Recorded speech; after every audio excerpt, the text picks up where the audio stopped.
Thank you eternal देवालया. खरंच खूप सुंदर आणि अप्रतिम आपलं हे मंदिर आहे. खरंच खूप आवडलेलं आहे मला. आणि आपण जे याच्यामध्ये महाराष्ट्र पोलीस जे लिहिलेलं आहे ते खरंच मला अभिमान आहे की मी महाराष्ट्र पोलीसचा एक कर्मचारी आहे. आणि ते माझ्या भावना आपण मंदिरात टाकल्याबद्दल थँक्यू.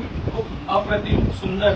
मला माझ्या भावामुळेची रील भेटली होती आणि त्यानुसार मी ऑर्डर केलं. ऑर्डर यायला थोडं लेट झालं पण खरंच खूप मस्त एकदम छान ऑर्डर येण्यासाठी तुम्ही जेवढा मला वेट करावा लागला तेवढं खूप सुंदर बनवलेलं आहे. खरंच खरंच खूप थँक्यू. भक्ती भावना आणि अभिमान सर्व एका मंदिरात आल्यामुळे माझ्या कारला आणि माझ्या घराला खरंच शोभा आली. थँक्यू इटर्नल देवालया. Thank you. Best wishes for me and for my family.